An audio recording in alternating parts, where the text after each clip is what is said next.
Hello, everyone. Welcome back to another episode of Solo Spotlight. I'm here with a guest that all of this is very familiar, a freelance journalist, news anchor with Chet 66 880 Chat. 880, and host of Pop-Up Conversations, Lameese Smaili. How you doing today? I'm good, thanks. Thanks for Good. having me. Yeah, I'm really grateful to have you. Thank And I'm really grateful to talk about kind of your journey and what led you here and what you have going on. And yeah.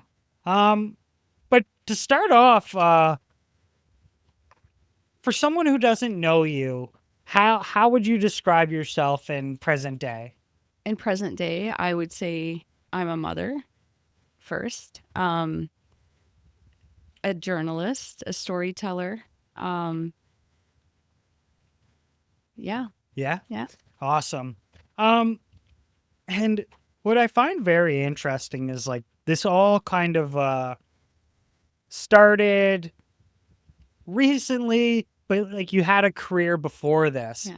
And I kind of want to dive into that and kind of talk about how that kind of shaped your idea of like telling stories and, you know, uh, giving people voices that don't necessarily get the opportunity to. So in 2008, you moved to Lebanon Yeah. and you became an English teacher. How did that transpire for you? Yeah. So I was born and raised in Canada to an immigrant father, and my mother was born here. So I kind of had that kind of blend already. Uh, I would hear a lot of stories from my father about, Lebanon and how it was moving here and the difference between living there and here. And then I was literally living in Canada. So I had that kind of blend of the Lebanese traditions and the Canadian habits, if you will. Uh, we moved a lot back and forth between Lebanon and Canada. And so I got really immersed in the culture there. And Lebanon's never been a peaceful country. We'd lived there for a few years, and I remember, when a parent talks to their child, they tell them like, "Come back before it gets dark." Well, we didn't hear that. We heard, "Just make sure you don't step on anything weird. It could be a landmine." That Mhm. became a kind of norm for us there. So I was kind of awakened to these political ideas and these conversations at a very early age. So, at 10, 12 years old, a lot of kids don't really talk about that or think about Mhm. that. I did. And so I would come back to Canada, and of course, it's a completely different life here. You've got everything that you need. It's like almost having like a culture shock back and forth as a kid. You get used to one norm, and then you go back and you're getting used to another norm. In Lebanon, like I said, it's like you might not have running water, you might not have electricity, heat, all these things, and then you come back and you're grateful for that here. So I'd always kind of had those ideas in the back of my head that people in other countries are living a completely different life than we are. Mhm. Um, I ended up going back and getting married in 2008, and I lived there for about 12 years. Right. Yeah, That's really interesting because it's already starting where like you're living in a country like that and living in an area like that. You're starting to develop like more awareness of these things and being almost more like observant. hmm Do you think that kind of tied in to now wanting like doing journalism where like you kind of where that was like taught in you a lot earlier where you're able to notice these things and kind of see the bigger picture in a way. yeah. So what are some things that now you talk about like coming home before the light shut off, but when you're an English teacher and you're kind of doing this as a career, what are some things that you kind of noticed in this occupation that that the average Canadian wouldn't notice? Yeah. So I kind of just fell into teaching. It wasn't Mhm. something I chose to do there. Um, Here, you need an education degree to teach. There, it's a little more lenient. You can get, You can have a college university degree for a specific subject and get hired based off of that. Right. Yeah. And of course I was Canadian and had the perfect English accent, etc. So perfect for English, right? Right. But I was thrown in, and although like I said, I'd lived there for a few years back and forth, I didn't understand it from because I was a kid. Like Mhm. I didn't understand it from like an adult looking at a kid from Yeah. that point of view. Right. So there was a lot of things that I had to kind of teach myself. Like you said, how is it different? Parents are sitting around the dinner table talking with their kids about politics. Arab dads, it's kind of like a meme. They will have the news on 24/7 blaring Right. in the house. A lot of the times it's war imagery.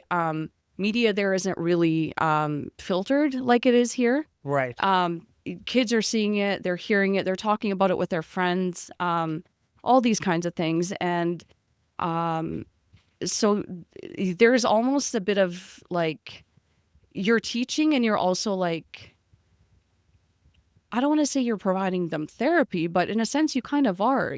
These kids are growing up at an age, they're growing up twice as fast as a normal kid should be. Do you think you're almost like losing your childhood in like Yeah. in some Yeah. sense it's like it's good because prepares you for the future, but it's also like the idea of innocence or Yeah. this like having fun and only having to deal with that when become at an age where it's necessary. Yeah. That must be hard as as a child growing up because you don't really get this sense of like innocence Yeah. or adolescent. Absolutely. It's actually really sad to see it. And I didn't tie it to myself before because I was that person. Like, that was that kid at one point.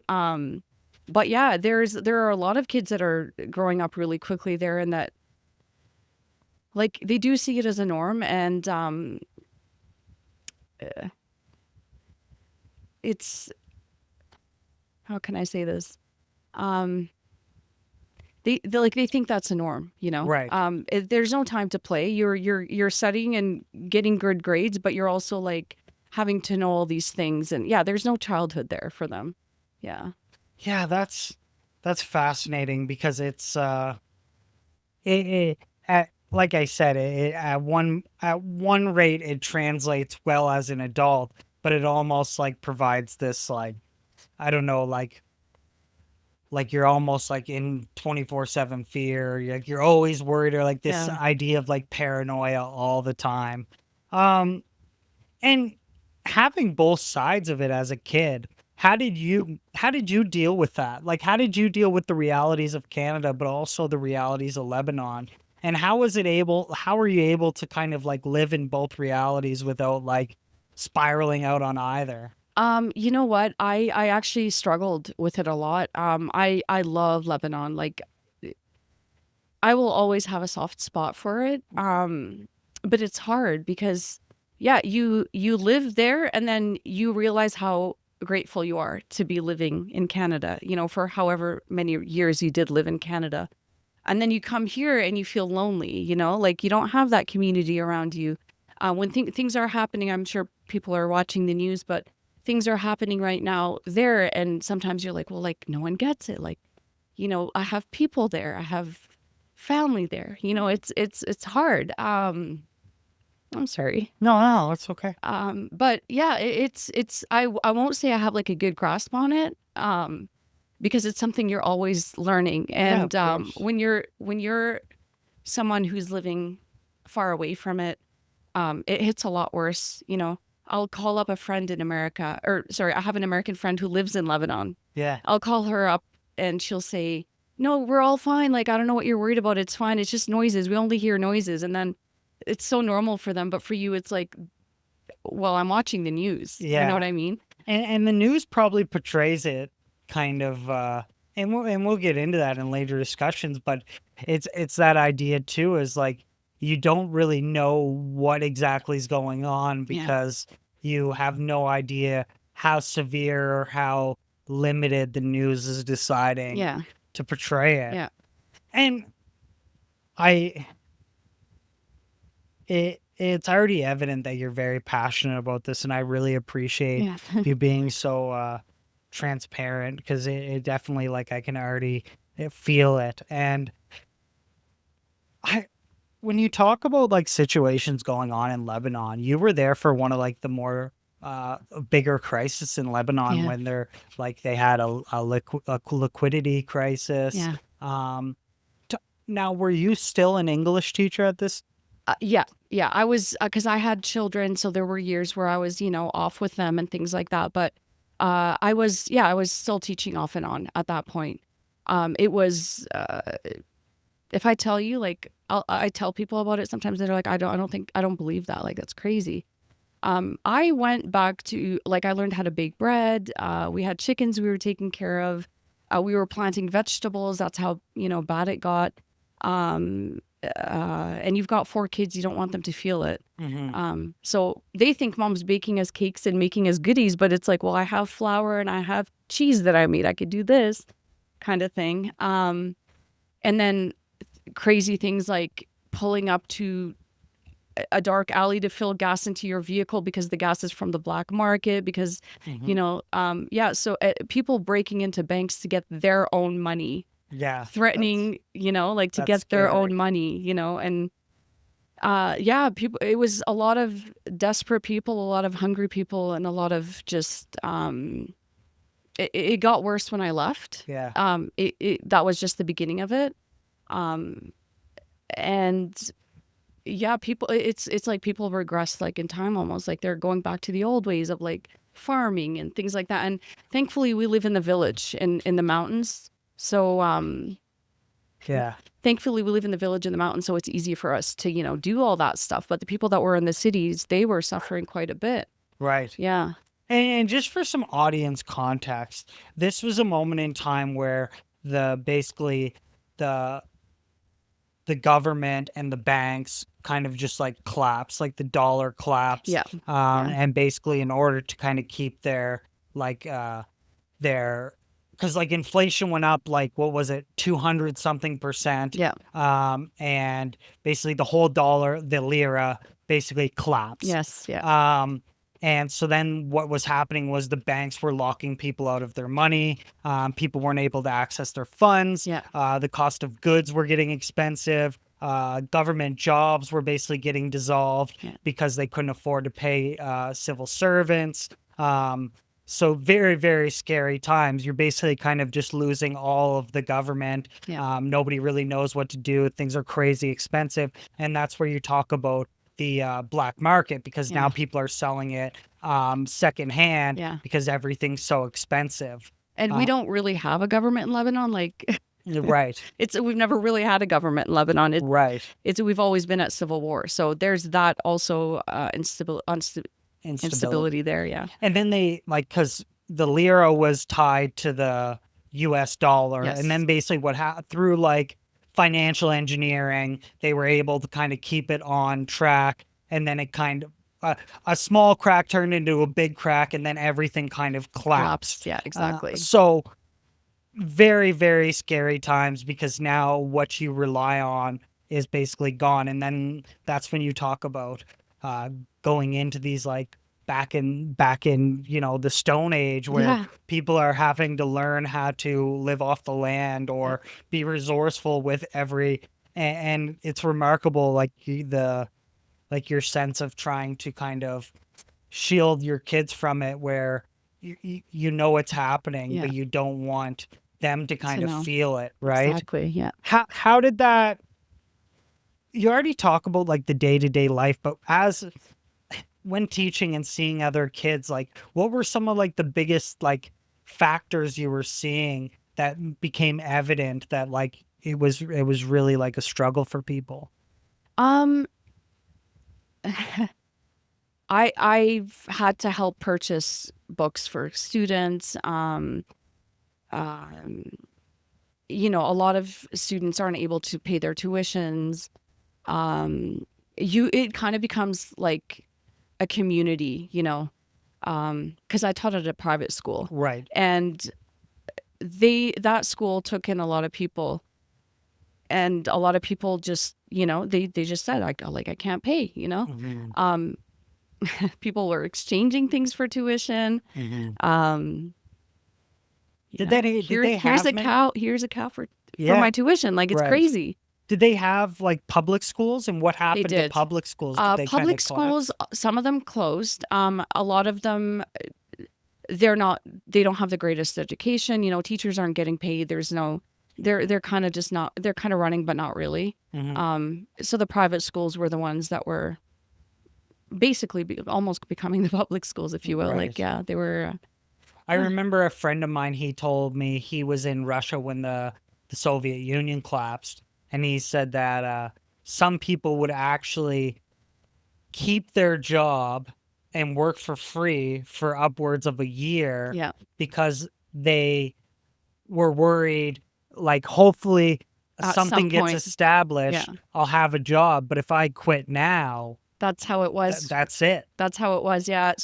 At the schools, like, a lot of the teachers just weren't getting paid because there's no funding, right? Yeah. Um, and then you have to remember, this is, I think it was in 2017 when this happened. And then the Syrian revolution started in 2011. And Syria and Lebanon have always been kind of like, they're neighbors. When we have a war and we need help, people run to Syria, and then vice versa. Um, the fascinating thing about the revolution there is it was started by 15-year-old school kids. Wow. They wrote on the walls of one on a wall at the school. They wrote, "Where to next, doctor?" And they were referring to Bashar al-Assad, who was, you know, the dictator at the time. So that started, and people started coming into Lebanon, and our private school was rented out to charities to Right. these students. And so I was teaching Syrian refugees for a while. Right. And that, I think, was impactful, because I'm seeing, you know, the dire situation that we're in here in Lebanon, and it's nothing compared to what's happening in Syria. Right. Like, nothing. Where it's like it just keeps getting It is, deeper. it's awful there. And like, I think this kind of, and we'll probably touch on this, but it touches on kind of like, you hear things that are happening somewhere, you don't get it. Right. Even being that close to it, you genuinely don't get it. Yeah. Yeah. So we, like I mentioned, we live in the mountains, and right behind the mountain where I live is Syria. So a lot of Syrians would run down the mountain into our yard to escape, you Right. know? There's a story where I was just sitting outside at night, and I hear yelling, and a family of 4 people runs down the mountain into my garden yelling, and then they're being followed by soldiers. A mom and a dad and a baby on her hand, and a son, and they had like luggage that they'd carried. And they were, again, they were running after them, and I remember saying, like, they're not hurting you. Like, what do you want from them? You know, they did back off. But yeah, then that kind of spills into, you're teaching these people, right? And you're hearing these stories, and you're seeing their traumas, and instead of them comprehending what you're saying, they're jumpy, and they're scared, and they have all these stories that are attached to them. It's a different kind of experience for sure. Yeah. And it's very hard to even teach someone English when someone's in like a state of fight or flight, Yeah. right? It's like it's crazy because at one point you're like, let's try to escape and get out of this and Yeah. learn some English and do that. But it's when someone's just trying to survive, it's probably very hard to get someone out of that mindset. Yeah. And it's scary. It is. It's Yeah. very scary. Like I had a guest on, and she was talking about she did photography in Ukraine for an NGO. And she said it was very interesting how they still lived their life, and they had weddings and Yeah. graduations, and this idea that like you have to keep it forward, like that's very like the amount of perseverance that you need to have Yeah. to do that is Absolutely. remarkable, especially when you look at like war times. Yeah. And the fact that people were able to keep it going and keep living their life and doing things, like that's remarkable. It is. Yeah. So talk to me when you So this is where kind of this journalistic aspect starts with you, Right. correct? Yeah.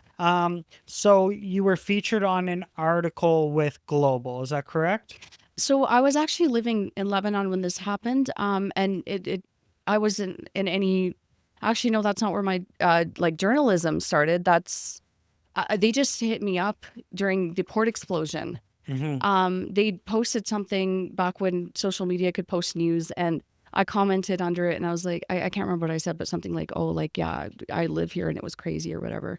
We were attending a wedding that day, my cousin's wedding. And it's really funny because he looked up and he's like, the sky is celebrating. The skies are orange. They're beautiful. And I'm like, no, that looks really like not normal. Mm-hmm.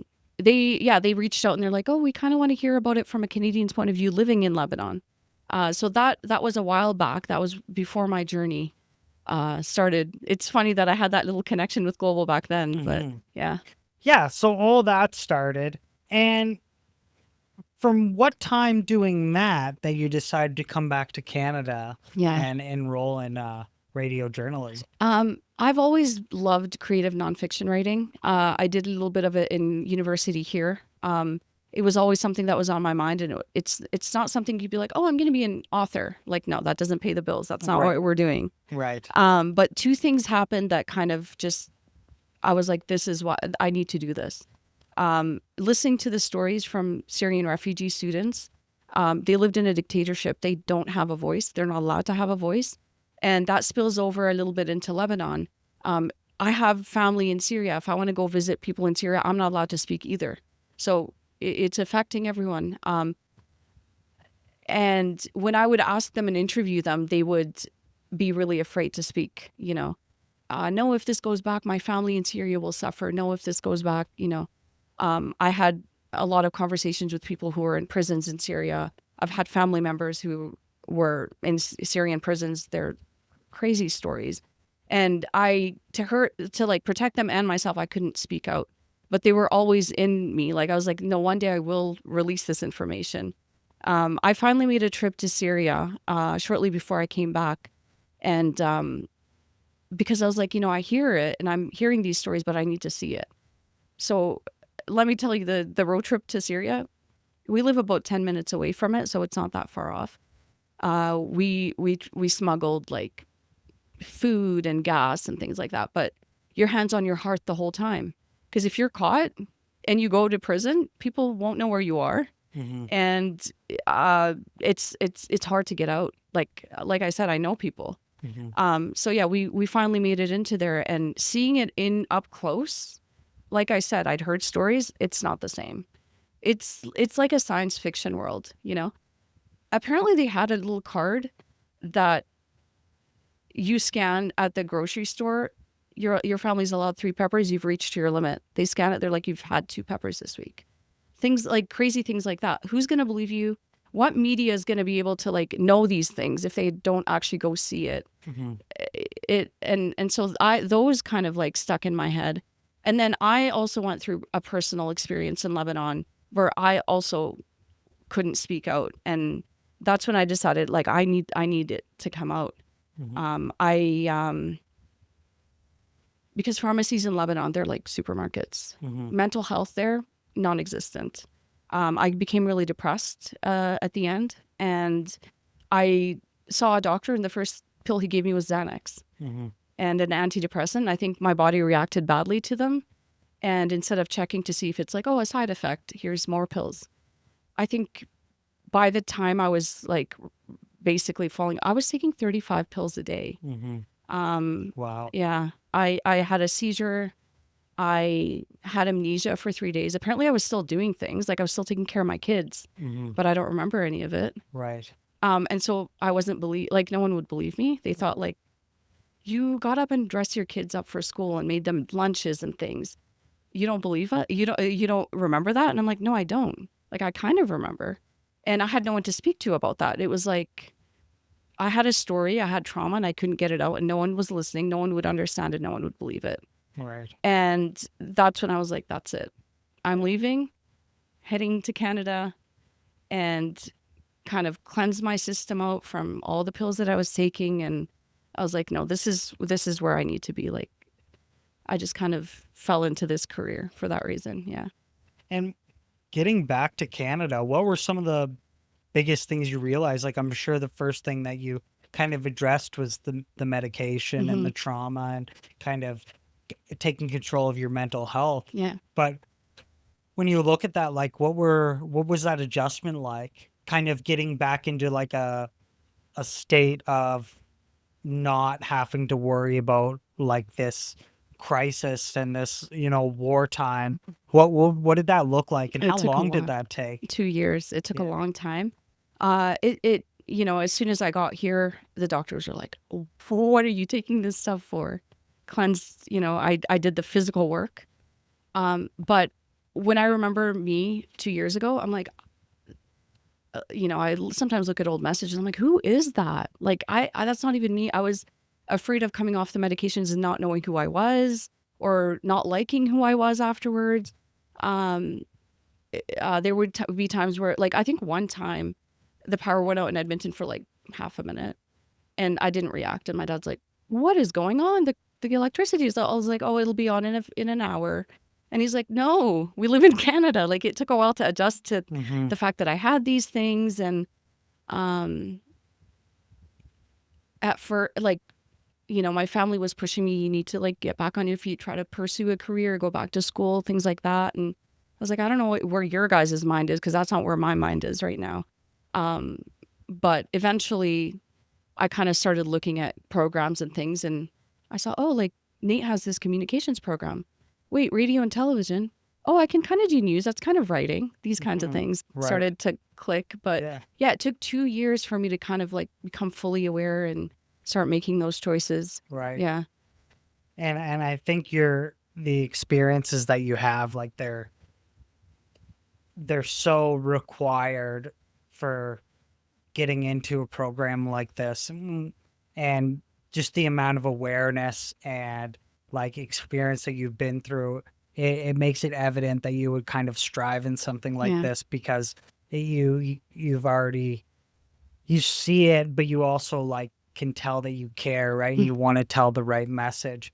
So going through this program, um, what were some things that you've learned, like that you learned, because you already were kind of like had the knack for it in a way. Now, what were kind of the more like professional fine tuning that you learned through NAIT that was like evident for you that you carry? Yeah. Um, so the first year at NAIT, or sorry, the first semester at NAIT is radio and television mixed. Second semester I branched into radio just because I'm really awkward on camera.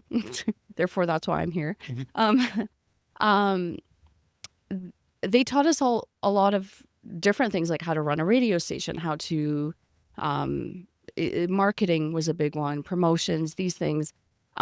Specifically for news, I would say I didn't learn things until I actually got into the station. Mhm. I learned a little bit, throughout the semester, but I feel like nothing can prepare you for actually Actually getting doing it. getting into it. Even students who have done journalism at other schools, they're not, like, you're kind of not ready until you're thrown into it, kind of thing. And like you said, you kind of have to have like a desire for that kind of stuff. Mhm. Um, I'm not going to say I didn't learn anything. Obviously, I learned a lot, especially with like marketing and promotions and things like that. But the newsy side of it, I got from Ched. Mhm. Yeah, Right. yeah, I I want to briefly, just for the audience, because I find it very interesting when we talk about journalism. There's the idea of like journalistic like ethics. hmm Now, is that something that they kind of taught you a lot, or like did you have to learn that through like doing some investigations or talking to certain people and kind of doing your due diligence in a way? So I struggled personally because our media in Lebanon is so different from the media here. Um, of course, when we were at NAIT, you're taught, your opinion. It's not. This isn't an opinion piece. You're reporting facts. Um, it doesn't matter how many times you're told that. Every person brings in their experiences when they come into a job. Hmm. If you're a judge, you've lived a life and you're bringing in your own experiences. And if you're trying to be fair and just, you will be fair and just, but you need to be aware that you're bringing in those experiences, those biases and things like that. And I think you need to be aware of that when you're interviewing, when you're reporting on a story. So it's easy to say it as a professor and tell me, you need to tell both sides of the story. It's not the same when you're actually writing the story. So, for example, I've had many phone calls for a specific word that I might have used in a story. People might be upset, like, why would you use this word? I think people have this preconceived notion that the media is trying to give you a specific message. This is what they want you to know. Yeah. These are the words that they're choosing for a reason. They sit in their offices and they have this agenda to deliver to the public. From my experience, that's not what it was. Yeah, it's almost like symbolism of like they keep using this word and they're trying to dial it in your head. And, Yeah. But a lot of times too, that's just the easiest way to kind of disseminate the Yeah. information. Exactly. Yeah. And 100%. and it's interesting you say that because like that, I think being aware that there is going to be that criticism is probably a bigger challenge in and of itself. Yeah. And saying like, oh, okay, I'm going to try to remain unbiased, but I'm also going to understand that people think I have this agenda, and like you kind of have to rest on your morals and be like, as long as I'm doing the right thing. Starting off, was that like a challenge, especially when you talk about like very like sensitive pieces? Yeah. Was handling this type of criticism, or like say someone asked you what type of word you used, or was that difficult? And like how did you like adjust? Because I think I went in with the idea that I want to tell the truth and what's happening. It didn't bother me too much because, again, like you said, I knew that was out there. I knew it was coming.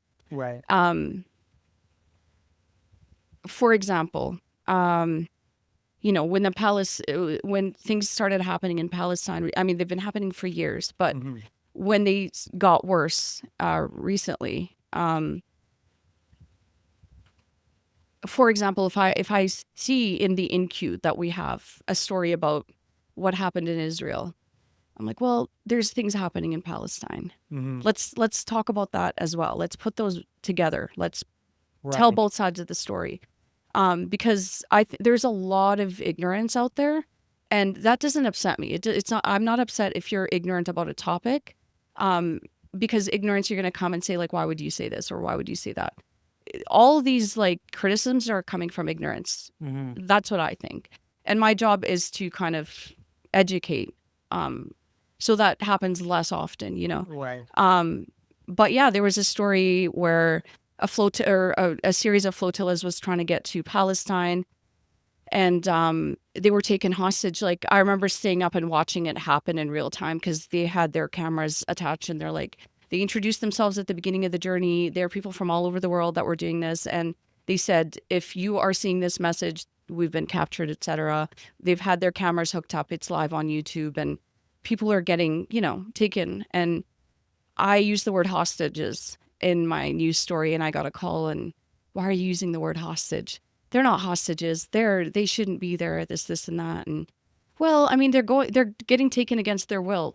If we're by definition, they're hostages. Yeah. This isn't an agenda. This is me telling you what's happening.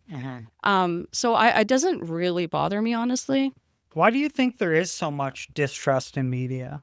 What do you think, like, has this just been a thing that's been going on since the time of media? Or do you think like it's been progressively getting worse? And why is that? I think it's always been there, but I think there's moments of highs and lows. And I think recently it's gotten a lot worse because of the chaos that's happening in the world. People don't want to believe things. It's just easier to say like, no, this isn't true, than to say like, oh my goodness, what are we going to do about it? Right. Kind of thing. I think that's where that comes from. I mean, we're human. Everyone believes a certain thing, and we've all got our own beliefs and sort of ideologies, and you're going to get things like that. But I think, yeah, in times of like dire circumstances, when things are like falling apart, it's just easier to say it's not happening. Right. Yeah. So you start working with Chet, I'm interested to know, like, talking about the journalism aspect and also talking about doing radio hosting. What are some like big aspects of radio hosting that like some people might not be aware of?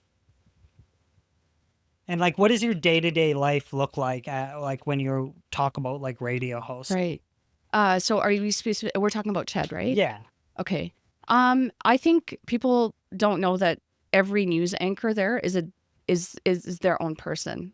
You know, we have all kinds of people in there. There's people that might lean a little left, people that might lean a little right, people that might be right somewhere in the middle.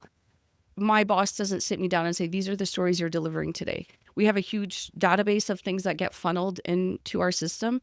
And I'm choosing these stories and I'm telling them in the order that I want to tell them, because I have gotten phone calls. Mm. You know, I get you can't say anything because that's how they want you to say it. And I was like, no, that's me. That's how I want it. As a journalist, as an anchor, that's coming from me. So that's one thing that people don't really understand. What else? It's a local station, right? We're focusing a lot on local news, and sometimes we don't have time to. You've Our longest newscast I think is like 4 minutes. Right. That's including weather, traffic, sports, all that stuff. It's hard to fit all the stories in. It's not because I don't like Danielle Smith or I like Pierre Polyev or I don't like Pierre Polyev or all these other little things. It's because this is the story that I need to get out right now. You can give me 10 minutes and I wouldn't be done. There is all kinds of stuff that it's a matter of prioritizing, I suppose. What are your thoughts on him going on Joe Rogan? Do you think that was a good move? I mean, if he has a message to give, I guess Joe Rogan has a lot of followers. Big audience. Yeah. I mean, it didn't. It was. I think personally, I thought it was like more of a media. Like it's more sensationalized than. To me, it's like that's cool. Yeah, that's exactly what I thought. Like, Yeah. I think a lot of times, and we'll get into it, but I think a lot of people don't realize when you break down like what's news bites and what's like long form conversations, like not everything has to necessarily like be this hard hitting like Q&A Yeah. style. Like because for a lot of the conversation, I'd say like 30% of the conversation they were talking about mixed martial arts. Yeah. So if you're not talking about combat sports, like you're out. Exactly. But I think these long form conversations, especially someone who's been consistently on more smaller form news pieces, this was just a good way for him to show it was more of a character piece Exactly. than it was like answering a lot of questions. I found there was, I like me as a listener, I felt like I learned a lot in terms of kind of how our like government works compared to like the US government and how like the idea of tariffs and stuff like that. Yeah. Again, it was very surface level, Right. but there was some knowledge there. But yeah, they're like I can see where some people go in and they're like, oh, this guy's just trying to like get back in the limelight in this. But you know, I think that's where over 2.5, 3 hours, it gets increasingly hard to like fake a persona. Yeah. If that makes sense. Yeah. And I think on that note, I think he did it because he was possibly. I'm not going to say he was faking a persona, but I think he did that to show his more human side, kind of in this long form conversation. Because people think like even when I like saw him during the elections, I was like, this guy's trying to be like a movie villain. You know what I mean? Like that's like he's trying to be like the movie villain where like he's very quick, like he has like these quips, like, and that's kind of like who he is. Like he's very like not combative, but like, you know, very like witty in a way. But it almost takes away from like that wittiness can also be sought as like, oh, he's using that as like a crutch. So I found it very interesting. I really enjoyed the conversation. But I'm a big like UFC guy. So when a lot of the conversation resonated with me across the board. Right. But yeah, like kind of branching into that, your other venture, pop-up conversations, kind of talk to me about how that compares to like doing something like news anchoring, and like what skills do you get out of that that you don't get out of news anchoring? Yeah. Yeah, they're completely different. Pop-up conversations, like you said, long form, more focused on the human aspect of these people, and also touching on what you were saying earlier. Um, these singers or these artists,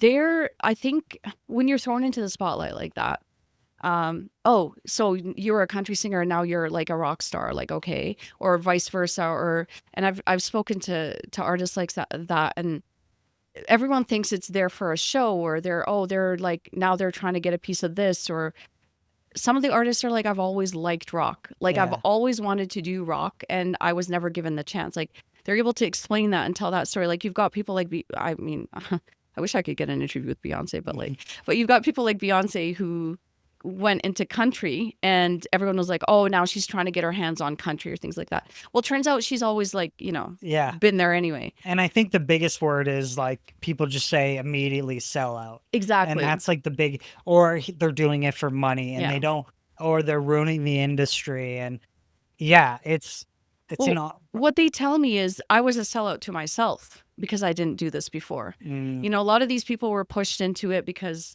their managers were like, oh, you'll shine in this area, or you'll shine in this area. So I think that's like, with these long form conversations, these truths kind of come out, and these people are able to express that.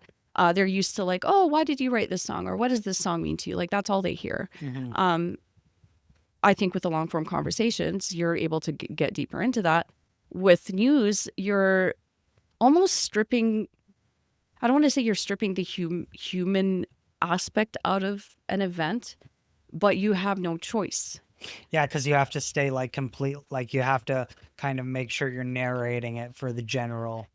That, and it's honestly like 95% of the time, it's a problem of time. We don't Mm-mm. have time for it. And radio, at least. Yeah.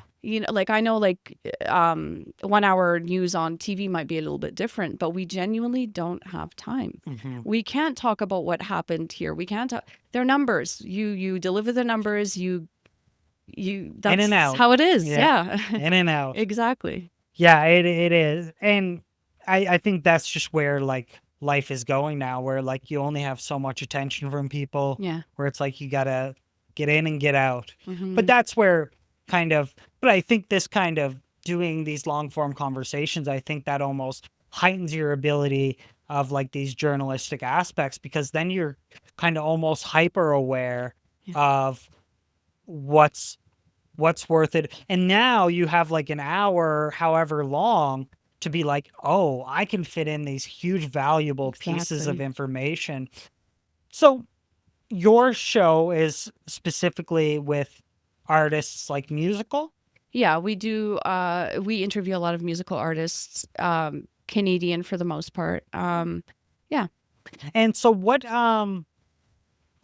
would be your like methods of like acquiring a guest and then like structuring an interview?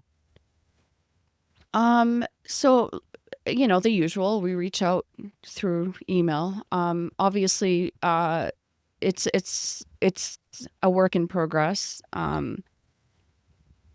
So it's like we were saying before. It's not hard, but you do have to earn the trust of the person being like, well, who are you even? Like, Yeah, 9 times out of 10, they're like, yeah, I who don't are know you? what you want me on Yeah, here yeah. for.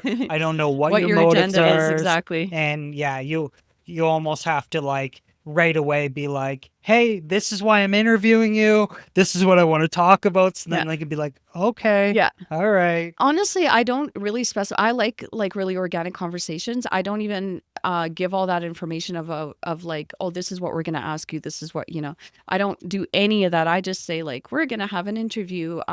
It's a more of an in-depth interview. It'll be a bit of a longer form.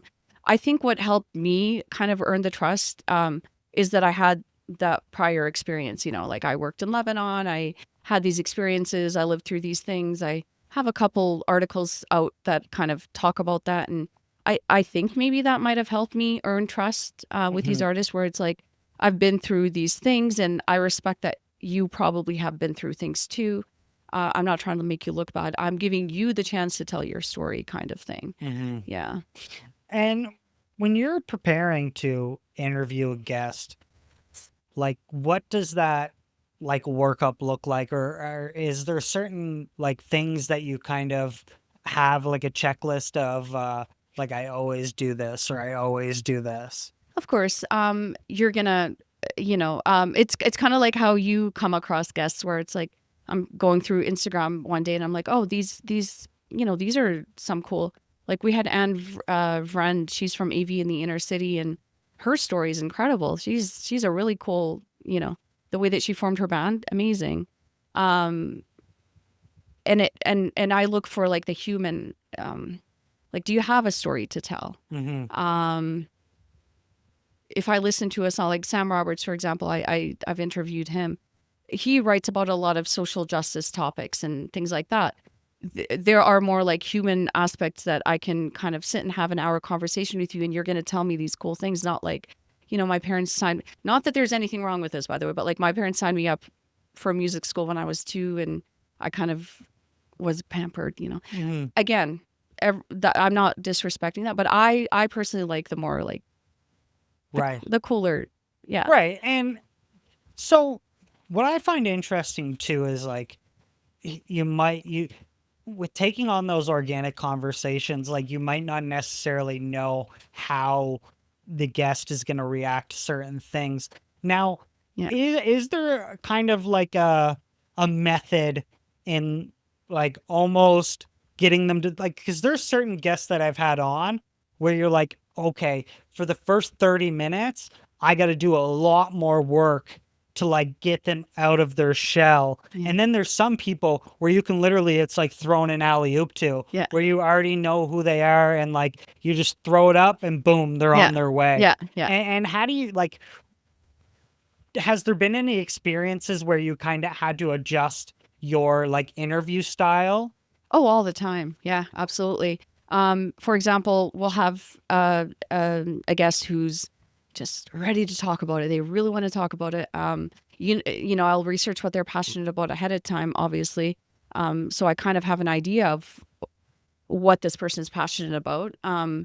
So that's kind of, no, I'm not going to say like it's a trick, but it's like, it'll get them talking about that. Not that there's a motive behind it, but because you're passionate about it, I'm giving you my platform to talk about it. Mm-hmm. Other people, like you said, they might be. I've had artists in the past where they're like, they came in prepped, and that this is what they're going to say, and no matter what questions you ask, this is what they're going to say to you. Mm-hmm.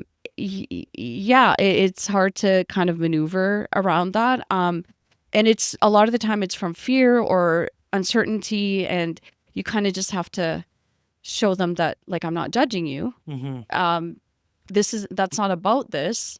And no matter what experiences you went through, people go through experiences for a reason. We're all born with a clean slate, and you are here because of XYZ. This is your chance to let the world know about that. Right. And that does usually lead to them kind of like opening up a little bit. Yeah, I definitely echo that, where it's like you put the respect to the guest and you say like, I'm here for what you want to talk about. Yeah. So if you want to talk about this, I'll do the research. I'll figure out how to like Yeah. create like kind of a momentum for it. Yeah. And then after that, we just have a conversation. But in my experience, like I've only had 1 or 2 times where I was like, yeah, I just don't think this is gonna like, where the interview just didn't go well, and you Yeah. kind of just you let them know like, hey, this probably just wasn't the best. Yeah. You're welcome to come back with a new set of like questions or whatever it is, but like it's just not gonna Go anywhere. yeah, and Yeah. it just I in almost like protecting them in a way of saying like, yeah, I just don't think this is gonna like highlight you the best. I know you have a really cool story, and I just want to get it right. Exactly. Right? Yeah. But yeah, for the most part, I feel like once you get down to like this, Yeah. the motives are like the intention is clear that like both parties want to be here. Yeah. But it's always one of those things that you have to juggle in real time and be like, oh, how did this question go? Or you ask a question and you can see them like, Yes, jump back and you're exactly. like, oh shit, okay, perfect. And you're kind of like watching the body language and making sure Exactly. that you're kind of keeping that guest like comfortable, right? Absolutely. I don't think I've ever had a guest who's kind of like shied away from a question or been afraid of a question. I'm not like tooting my horn or anything, but I've had a lot of guests that said, like, thank you so much for asking questions that I haven't answered before. Hmm. A lot of them come on and they're tired of just answering the same stuff. Well, congratulations on this, and that, and what's this song about? And come on, do the research. This guy has a story to Yeah. tell. Let them It, talk about it. I always tell my guests, I say it's like asking a comedian of 10 years if they've ever bombed a joke.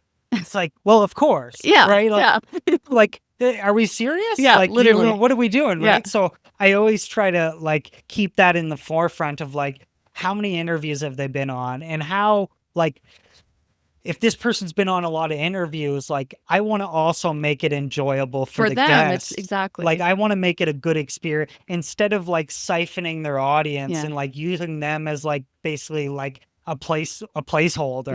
yeah, Like I want to make sure that the person gets out of it yeah, just as much as us as like a studio is getting out of it, right? exactly, And exactly. I think that's like a big thing that some people don't really understand because like and the challenge increases because the bigger the name, the more screen time they've had. Yeah. So now you have to like really like have you ever heard of the interviewer Nardwar? Yes, yeah, Right. And like people are like, are you like the feds? yeah, Like, yeah. how do you know this? Right. But it speaks to like his amount of like journalism, and he wants to make this a good experience for the guest, right? Exactly. Yeah. And he wants them to enjoy it just as much as he's creating remarkable Right. content. Right.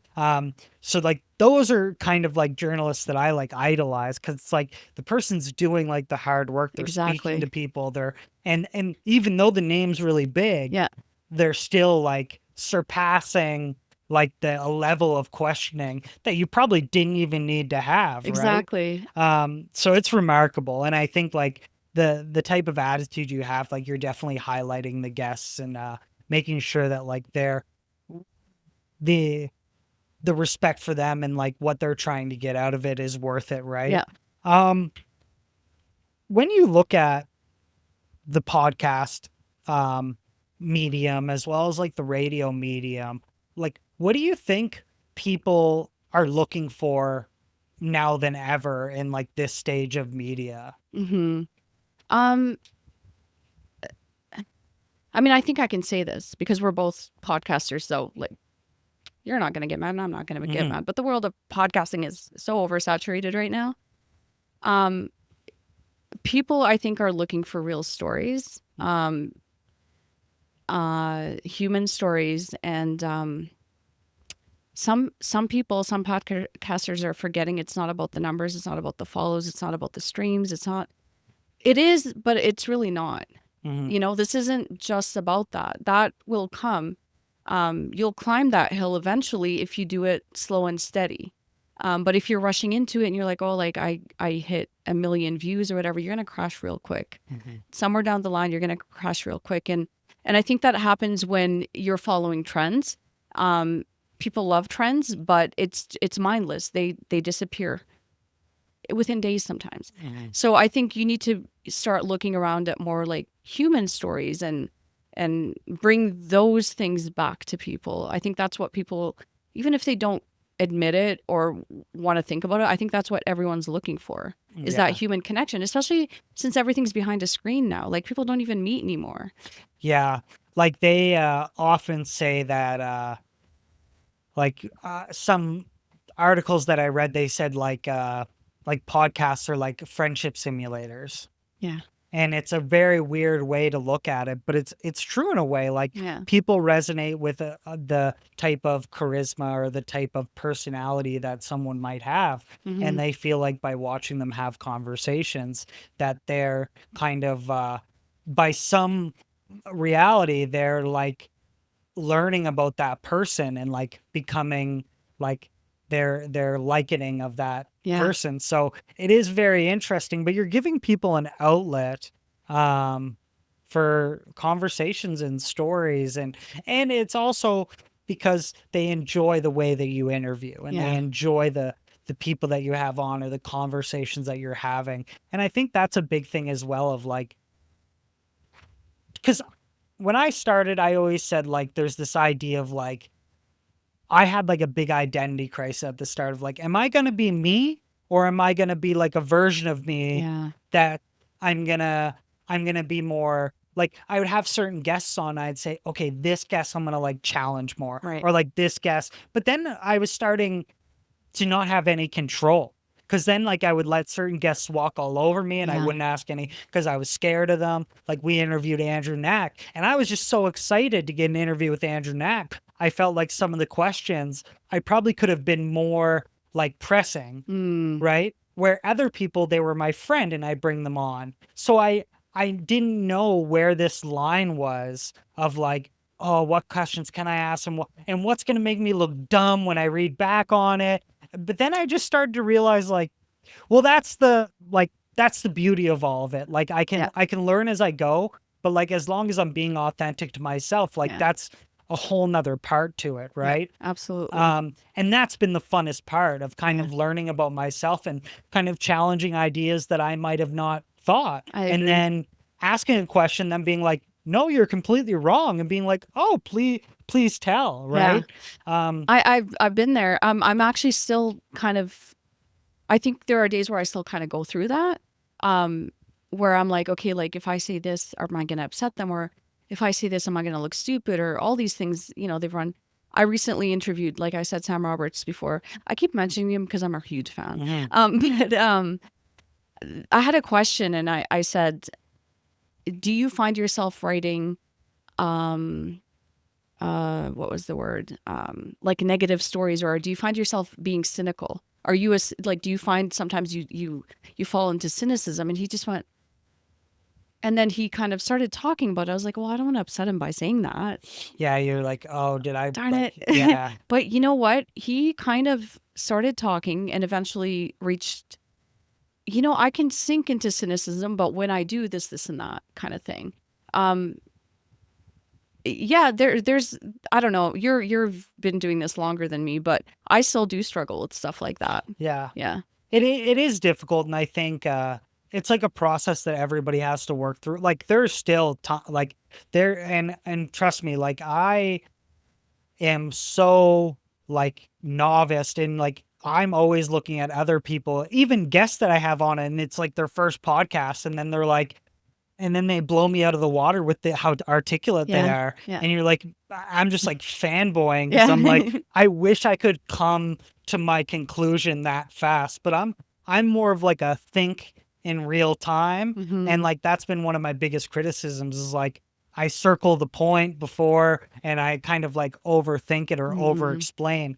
But I think that's kind of like the beauty of it, I right? agree. Yeah. And like you really just have to like have fun with it. hmm And I think once you start doing that, it starts to translate into like, okay, now that I'm having fun with it, what are some ways that like I can ask better questions or better Yeah. Yeah. follow-ups or, Yeah. you know, and so you just really have to just have fun with it, I right? agree. Yeah. That's like my biggest advice to anybody starting in this medium is like you just got to interview who you want to interview, Yeah. have fun with it, try to make the guest as comfortable as possible, and then like through that, you're just like it's just like if us were talking at a coffee shop, Exactly. right? And guess what? If you look stupid, you look stupid. You do it. You look stupid once, twice, three times. At one point, like, do you know how many times I've messed up on air? Yeah. Like a lot. Yeah. And it's just like that saying of like, this too shall pass. It's Exactly. like you feel excited, you had a great interview. Yeah. Well, it's going to pass. You Exactly. feel bummed that you asked a silly question. Well, it's going to pass. It's gonna pass, and right? you can't change it. So why are we Yeah. thinking about it? You just got to go, oh, Yeah. that's a fub. Exactly. Kind of reflecting on everything now that you have this wealth of experience in like the media, how has your relationship with like mainstream media or even smaller forms like podcasts, how have they like changed your perception of media? Um,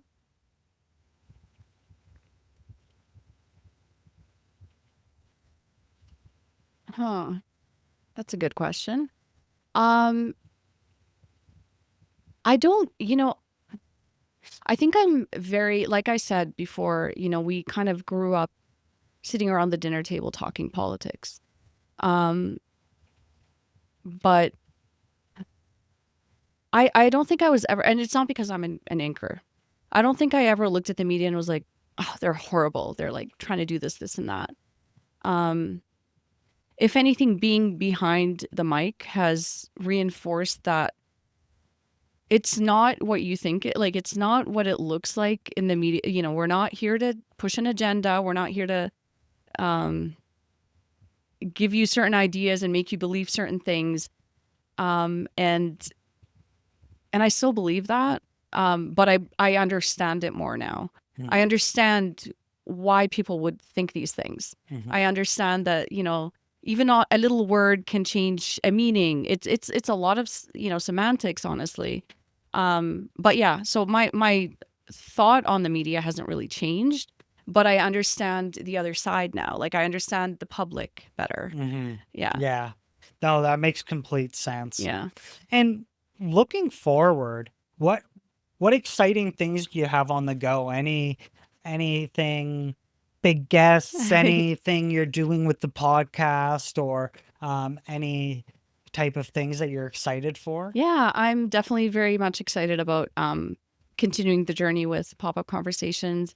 I work with an amazing producer. His name's Effie. Shout out to Effie.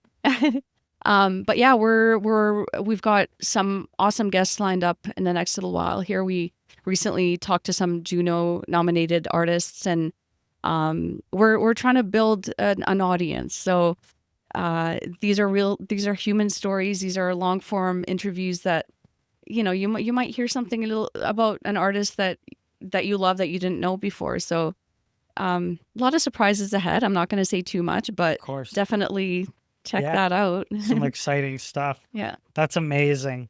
And I just want to express my gratitude for you coming on the show today and sharing your story, as well as kind of deep diving into the realm of media and podcasting and news anchoring. And I think it left a lot of insights, a lot of we demystified a lot of things, and I'm really excited to share this to my audience, and I can't wait for them to see this.